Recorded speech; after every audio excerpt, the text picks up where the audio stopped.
Fa uns dies vam parlar amb la secretària de Feminismes de la Generalitat de Catalunya, Yolanda Ferri-Polo. La membre de la Conselleria d'Igualtat del Govern ens atenia el programa per parlar sobre diversos assumptes. En els propers minuts d'entrevista, qui es defineix com a treballadora social de vocació feminista per convicció, ens respon a diverses preguntes sobre el balanç dels primers mesos a mandat. El feminisme i el mercat laboral, l'extrema dreta i el feminisme, dones i habitatge, assetjament a dones en projecció pública, entre d'altres assumptes. Va ser el programa especial pel Dia Internacional de les Dones de cara a la nació.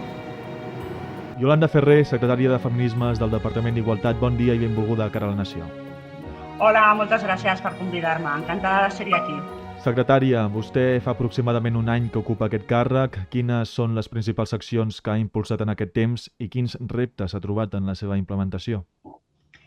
Doncs mira, jo vaig arribar aquí al mes de setembre, o sigui, tot just fa uns mesos, i nosaltres el que hem estat fent, evidentment, és seguir el pla de mandat i dissenyar el pla departamental que marcaran les línies del que seran les nostres polítiques i el desplegament de les mateixes. És cert que nosaltres hem donat durant els primers mesos gestionat de forma molt continuista tots aquells recursos que, evidentment, en els anys que van estar les companyies anteriors havien fet el disseny, però tampoc hi havia temps de poder arribar a la seva elaboració final. Hem acompanyat una gran part d'aquests projectes, hem pogut fer també una avaluació del seu impacte a nivell de política pública i ara estem dissenyant noves línies que seran les que presentarem en els propers mesos. En relació amb el mercat laboral i el feminisme, encara avui hi ha una clara bretxa salarial entre homes i dones. Els homes cobrem un 137% més en hores extres que les dones, segons l'informe anual sobre bretxa salarial. A més, les dones cobren de mitjana 6.209 euros menys a l'any que els homes i hi ha casos de dificultats per accedir a càrrecs de direcció. Quin pla té la Generalitat per combatre aquestes desigualtats en el món laboral? És evident que l'eina que realment fa transformació en el mercat laboral, en tota la bretxa salarial de gènere, són la implicació directa i acompanyar els plans d'igualtat. Per això nosaltres, des del nostre departament, el que volem impulsar serà garantir que els plans d'igualtat es portin a terme a totes, no únicament a les empreses que estan obligades per llei, sinó també impulsar una sèrie de subvencions per a aquelles empreses, petites, mitjanes empreses de menys de 50 treballadors i treballadores, perquè puguin fer front a aquesta inversió també en transformació de les seves empreses i d'aquesta forma també garantir que el talent femení o el talent feminista s'incorpora de forma habitual i, a ser possible, amb aquest 50% que ens tocaria a tot arreu, en totes les línies productives i en tot el món empresarial. Hem vist com l'extrema dreta no només qüestiona el feminisme, sinó que intenta revertir drets aconseguits. Considera vostè que és un perill real de retrocés? Com es pot combatre aquest discurs des de les institucions? La millor font per combatre les dades negacionistes o aquelles que realment no volen que l'evidència i allò que passa realment i que qualsevol persona amb sentit comú en qualsevol moment qüestionaria, les dades ens donen realitat i situen, com bé tu has dit, que encara hi ha moltíssimes bretxes de gènere i aquestes bretxes es poden revertir quan realment es gestionen polítiques públiques per part de les administracions, però també amb tota la feina que es fa des dels col·lectius feministes.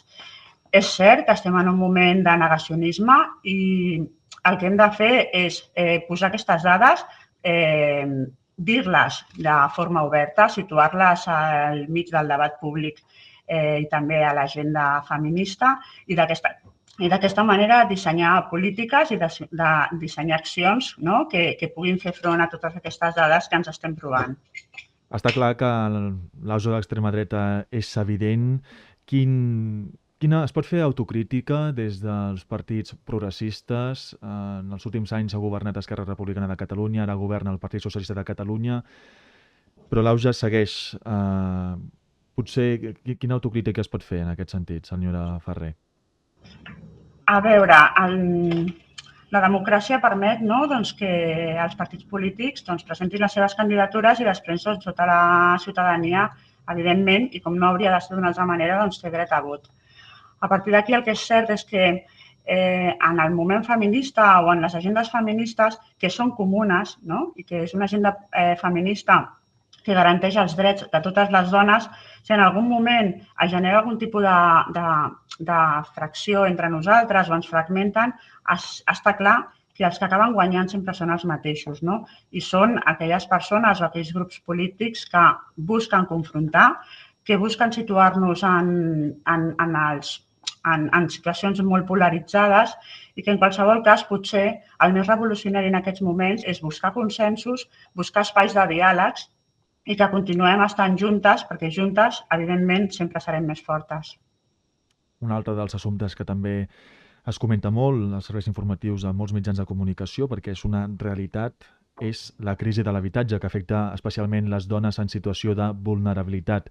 Des de feminismes, com es treballa per garantir que cap dona quedi desprotegida per falta de recursos? Nosaltres el que estem treballant, i sempre ho hem fet d'aquesta manera, des del govern estem impulsant, evidentment, i com no pot ser diferent, una feina absolutament transversal amb la resta de departaments. No? Ens consta que des dels departaments que tenen la competència directa en tot el tema d'habitatge, no únicament per les dones, sinó per tots els col·lectius que, evidentment, per altres col·lectius que tinguin aquesta necessitat, s'està treballant conjuntament perquè no quedi ningú fora d'aquesta gran política que es farà a nivell d'inversió d'habitatge públic. Dones i habitatge, feminisme i migració, perquè les dones migrades sovint pateixen una doble discriminació, tant pel fet de ser dones com per la seva situació administrativa. Quines polítiques s'estan impulsant per protegir-les i garantir els seus drets? Doncs de la mateixa manera que hem parlat del tema d'habitatge, nosaltres amb els companys del Servei d'Igualtats, evidentment sabem que hem d'anar de la mà de moltes de les polítiques que han de desplegar des dels seus espais, però sempre mirant amb aquesta interseccionalitat. No? La intersecció de discriminació és absolutament evident i la referència la tenim doncs, en el que està passant ara mateix als Estats Units o a Afganistan.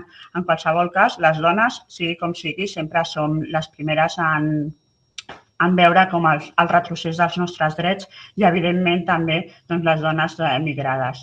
Nosaltres garantim aquesta feina amb el treball conjunt amb la resta de departaments perquè d'aquesta forma nosaltres sempre podem aportar aquesta mirada de perspectiva feminista a la resta de polítiques que desenvolupen els nostres companys. Tots els assumptes que hem estat parlant fins ara hem escoltat com parla a futur, perquè encara hi ha moltes mesures que no s'han pogut implementar.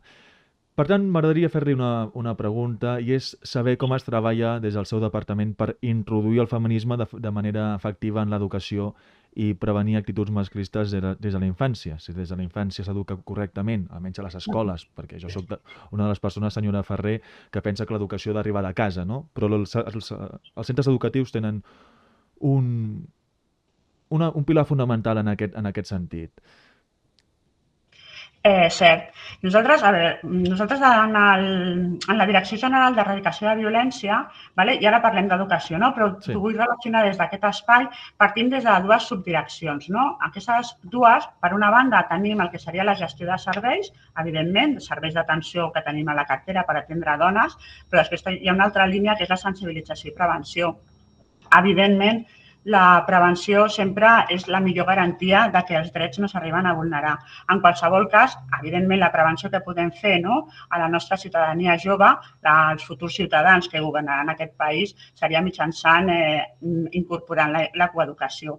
Estem treballant també amb les companyes del Departament d'Educació per poder fer un projecte a gran escala que abarqui, evidentment, a tot l'alumnat de Catalunya amb aquesta mirada de posar al centre la importància de la coeducació.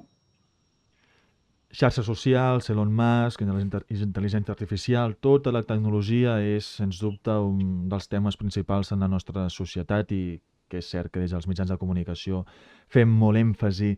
Hem vist com moltes dones amb visibilitat pública, ja siguin polítiques, periodistes, activistes, reben un odi desproporcionat a les xarxes socials. Unes xarxes socials on els seus propietaris ho aleguen com a llibertat, diuen que no poden fer res perquè ha d'haver-hi una llibertat dintre d'aquestes plataformes.